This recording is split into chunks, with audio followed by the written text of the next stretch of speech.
नमस्कार. आजच्या या नव्या विश्लेषणात आपण एका अशा ऐतिहासिक व्यक्तिमत्वाबद्दल बोलणार आहोत ज्यांना आजच्या आधुनिक प्रशासकीय सेवेचा सर्वोच्च आदर्श मानलं जातं.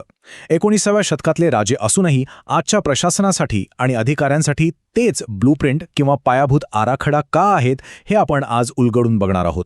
चला तर मग थेट सुरू करूया. इथे सुरुवातीलाच एक खूप सुंदर आणि सखोल विचार मांडलाय. भूतकाळाच्या कुशीतून वर्तमान जन्मतो आणि वर्तमानाच्या पाऊलखुणांतून भविष्य आकाराला येते.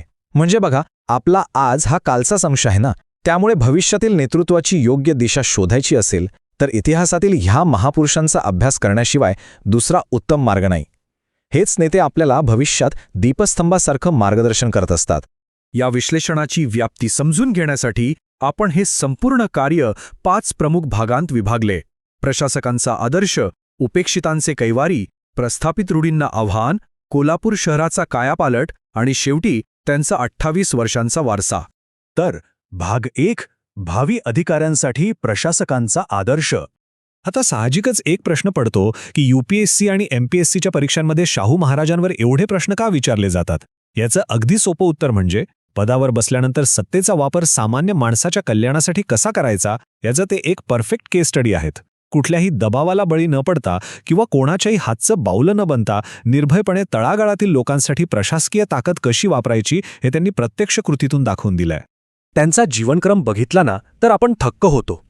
वयाच्या अवघ्या 10व्या वर्षी ते कोल्हापूर राजघराण्यात दत्तक गेले. 20व्या वर्षी राज्याभिषेक झाला आणि दुर्दैवाने 48व्या वर्षी त्यांचं निधन झालं. विचार करा, हा किती वेगवान प्रवास आहे. एवढ्या कमी वयात त्यांनी ज्या अवाढव्य जबाबदाऱ्या पेलल्या त्यातून आपल्याला वेळेचं आणि अधिकारांचं खरं महत्त्व अगदी स्पष्टपणे समजतं. आता वळूया भाग 2 कडे. उपेक्षितांचे कैवारी. सामाजिक न्यायाच्या बाबतीत त्यांचं काम किती शिस्तबद्ध होतं ते पहा. प्रवाहाबाहेर फेकल्या गेलेल्या समाजाला मुख्य प्रवाहात आणण्यासाठी त्यांनी त्या काळात अतिशय प्रगत पावलं उचलली. महिला आणि मागासवर्गीयांच्या शिक्षणाकडे त्यांनी स्वतः जातीने लक्ष दिलं. खेड्यापाड्यातल्या विद्यार्थ्यांसाठी चक्क वसतिगृहे उभारली. आणि याहीपेक्षा महत्त्वाचं म्हणजे स्पृश्य अस्पृश्यतेची कीड मुळापासून उखडून टाकण्यासाठी त्यांनी एक अत्यंत आक्रमक आणि सक्रिय मोहीम हाती घेतली. या संदर्भातले त्यांचे हे शब्द बघा: जो येईल त्याच्यासह व येणार नाही त्याच्याशिवाय, जो आडवा येईल त्याला प्रसंगी आडवा करून. हे ऐकतानाच त्यांच्यातली प्रचंड ऊर्जा आणि दृढनिश्चय जाणवतो नाही का? सामान्य माणसाच्या कल्याणाचं ध्येय गाठताना प्रस्थापित व्यवस्थेने कितीही विरोध केला तरी तो अक्षरशः मोडून काढण्याची त्यांची तयारी होती. ही एक जबरदस्त कमिटमेंट होती.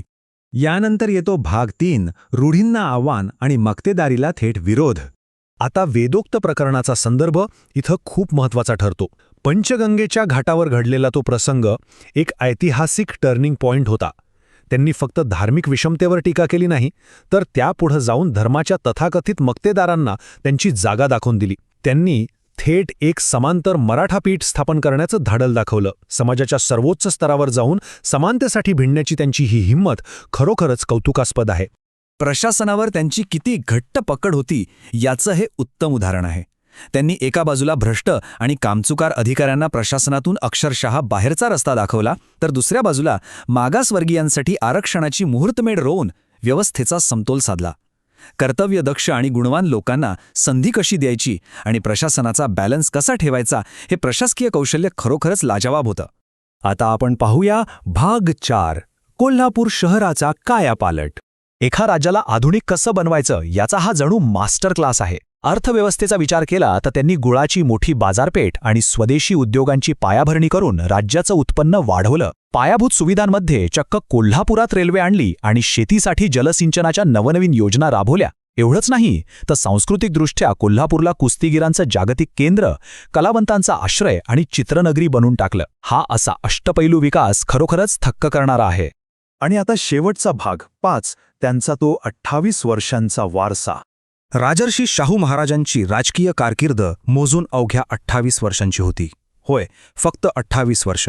राजकीयदृष्ट्या हा काळ खूपच लहान वाटतो, पण याच 28 वर्षांत त्यांनी असं काही काम करून ठेवलंय ज्यावर आजच्या आपल्या आधुनिक महाराष्ट्राचा भक्कम पाया उभा आहे.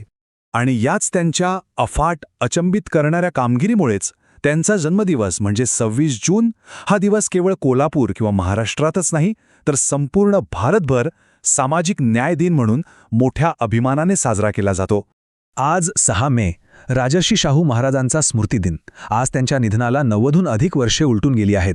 पण या महापुरुषाने आपल्या अल्पशा आयुष्यात देशासाठी जे काही उभं केलं त्याचं ऋण आपण कधीही विसरू शकत नाही. या विश्लेषणातून एक गोष्ट नक्कीच जाणवते की त्यांच्या कार्याचं स्मरण ठेवणं आणि त्यांनी दाखवलेल्या समतेच्या वाटेवर चालणं हे आजच्या काळात आपलं सगळ्यात मोठं नैतिक कर्तव्य आहे. आणि हे सगळं आपल्याला या एका शेवटच्या पण अतिशय टोकदार प्रश्नाकडे घेऊन येतं. विचार करा, जर 19व्या शतकात एका राजाला सर्व प्रस्थापित विरोध मोडून काढत अवघ्या 28 वर्षात सामाजिक समानतेची एवढी मोठी क्रांती घडवून आणता आली, तर आजच्या आपल्या आधुनिक प्रशासकांना आणि व्यवस्थेला तसं करण्यापासून नक्की कोणती गोष्ट रोखत आहे?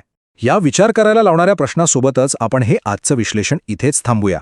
हा ऐतिहासिक ब्ल्यूप्रिंट आपण आजही नक्कीच अंमलात आणू शकतो. गरज आहे ती फक्त एका अढळ इच्छाशक्तीची. पुन्हा भेटूया अशाच एका नव्या माहितीपूर्ण सत्रात. धन्यवाद.